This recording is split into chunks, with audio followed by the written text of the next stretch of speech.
Assalamualaikum warahmatullahi wabarakatuh. Di sini saya Gita Ahaba ingin menjelaskan tentang tugas dari makalah dan PPT pada pertemuan 10, yaitu tentang cacing parasit usus dalam mata kuliah virologi dan parasitologi.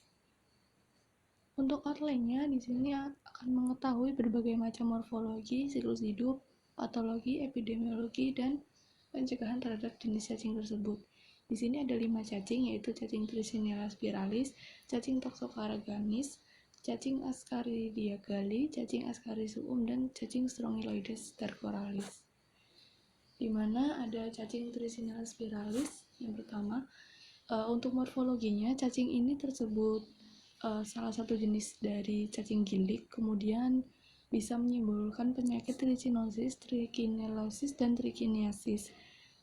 Selain menginfeksi manusia, cacing ini bisa menginfeksi pada hewan, yaitu contohnya hewan mamalia. Untuk morfologi tubuhnya, cacing dewasa itu berbentuk seperti cambuk, dan untuk ukuran cacing betina itu relatif lebih besar dibandingkan dengan cacing jantan. Untuk siklus hidupnya, dia berawal dari telur yang dibuahi yang dikeluarkan dari hostes bersama tinja. Kemudian telur tersebut akan menjadi matang dalam waktu 3-6 minggu dengan lingkungan yang sesuai. Kemudian akan menimbulkan suatu infeksi yang akan ditimbulkan dari menelan telur matang tersebut.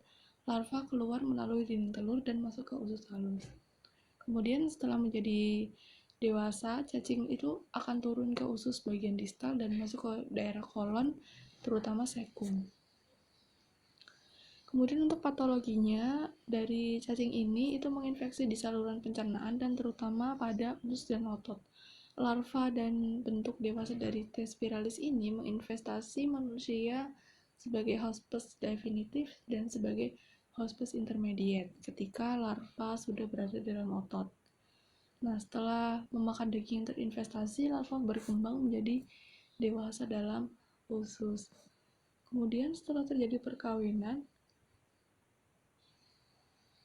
larva yang baru lahir akan keluar melalui sirkulasi darah dan menyebar dalam jaringan dan organ termasuk di otot seperti otot masseter, gastrocnemius, deltoid, dan diafragma.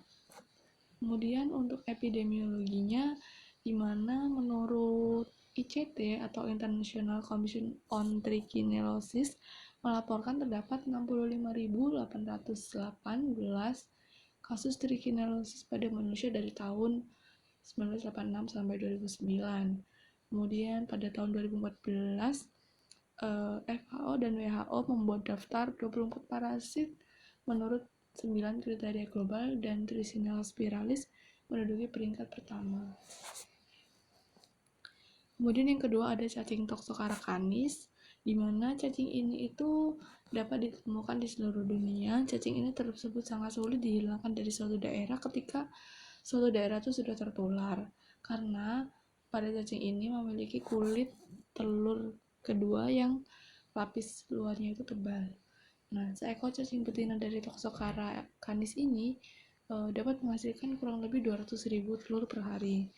Cacing Toxocara ini jantan panjang tubuhnya sekitar 4-10 cm, sedangkan pada betina 5-18 cm.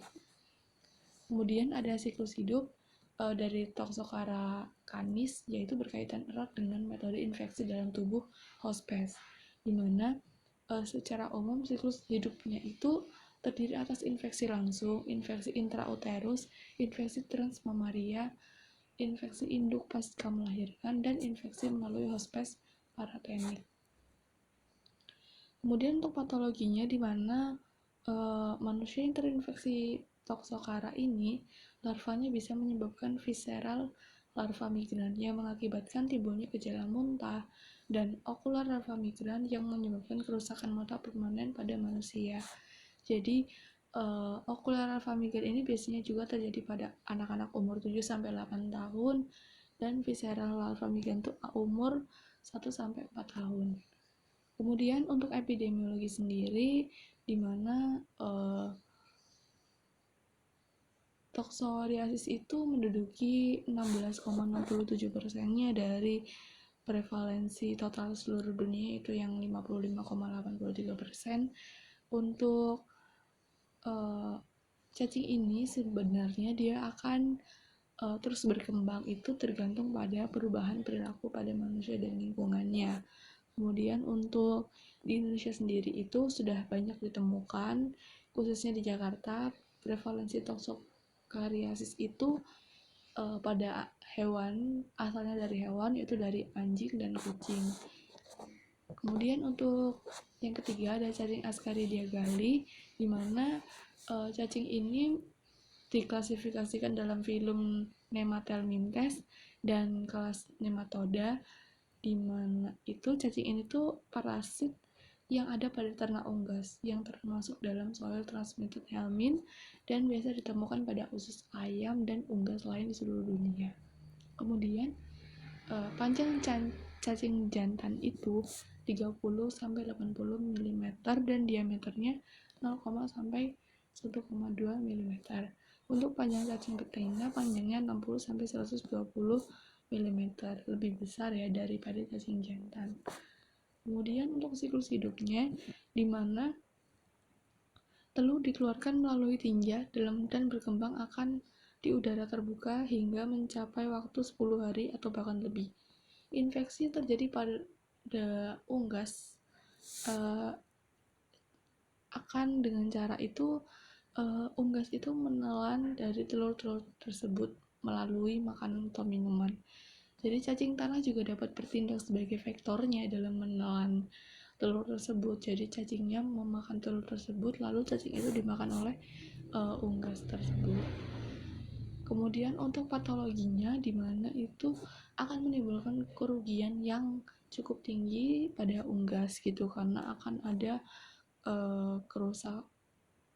kerusakan pada organ-organ unggas dan akan menjadi gangguan penyerapan makanan yang akibatnya unggas tidak dapat mengalami proses pencernaan dengan baik dan penyerapan nutrisi dengan baik, sehingga akan menghambat pertumbuhan dari unggas tersebut. Kemudian untuk epidemiologinya, di mana sudah faktor utamanya yaitu ketika unggas itu tercemar atau dibiarkan bebas berkeliaran, akan tercemar dari Ascaridia gallitus melalui itu tadi, itu melalui makanan, melalui kotoran yang ada di yang mungkin juga difektor oleh cacing. Kemudian untuk cacing Ascaris suum itu cacing yang terdapat di dalam usus babi. Jadi hospes utamanya itu adalah babi. Atau biasanya juga disebut dengan cacing gelang babi. Nah, itu cacing Ascaris suum, di mana ini tuh untuk morfologinya mirip dengan Ascaris lumbricoides. Untuk cacing betina ukurannya lebih dari 15 cm, sedangkan cacing dewasa ukurannya lebih dari 12 cm. Untuk tubuhnya itu berbentuk simetris bilateral, bulat dan panjang, kemudian memiliki tripoblastik pseudolomata dan memiliki rongga badan palsu serta saluran pencernaan. Terus kemudian untuk siklus hidupnya, di mana dari cacing Ascaris suum merupakan siklus hidup yang sederhana.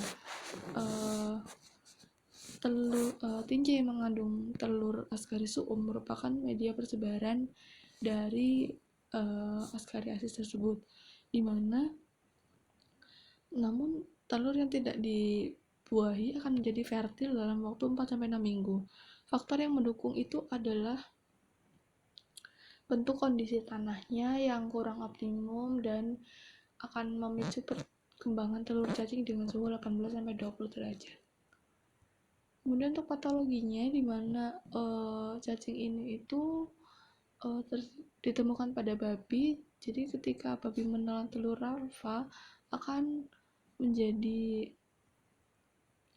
imigran baru dan nantinya akan bisa menginfeksi di bagian paru-paru, saluran nafas, dan adanya akumulasi pendarahan dan kematian epitel.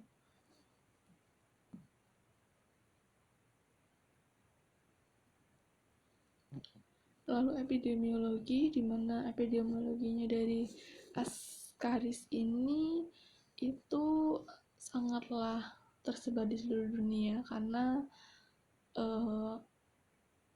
ada banyak daerah yang dengan suhu tropis dan dengan subtropis atau dengan kelembapan udara yang tinggi gitu. Untuk Indonesia sendiri itu udah masuk prevalensi tertinggi yaitu 60-90%. Kemudian yang kelima ada cacing Strongyloides atau Strongyloides tercoralis, di mana morfologinya cacing betina ini berbentuk filiform, halus, tidak berwarna, dan panjangnya sekitar 2 mm. Bentuk bebas betina lebih kecil dari bentuk parasit, yaitu cacing jantan itu bebas lebih kecil dari betina dengan ekor melingkar. Untuk siklus hidupnya sendiri terbagi menjadi 3, ada siklus hidup langsung, siklus hidup tak langsung, sama atau infeksi. Untuk patofisnya berarti bermula pada adanya infeksi dari Strongyloides tersebut yang akan menekan pada imunitas penderita, akan menyebabkan autoinfeksi, hiperinfeksi, dan diseminasi. Kemudian untuk epidemiologinya, di mana akan lebih mudah ditemui di wilayah tropis dan subtropis. Untuk di Asia sendiri, sudah termasuk di Indonesia, itu merupakan negara endemik Strongyloidiasis. Untuk pencegahan secara keseluruhan dari cacing-cacing tersebut, yaitu dengan memutus mata rantai penularan baik dalam tubuh maupun dalam luar tubuh melalui program jangka pendek dan jangka panjang. Beberapa tindakan yang bisa dilakukan yaitu seperti menjaga kebersihan lingkungan, kebersihan perorangan dengan menerapkan PHBS yang baik, kemudian penyediaan air bersih yang cukup, semenisasi lantai rumah, pembuatan dan penggunaan jamban yang memadai, serta menjaga kebersihan makanan. Terima kasih atas perhatiannya. Sekian presentasi dari saya. Mohon maaf bila ada kekurangan. Wassalamualaikum warahmatullahi wabarakatuh.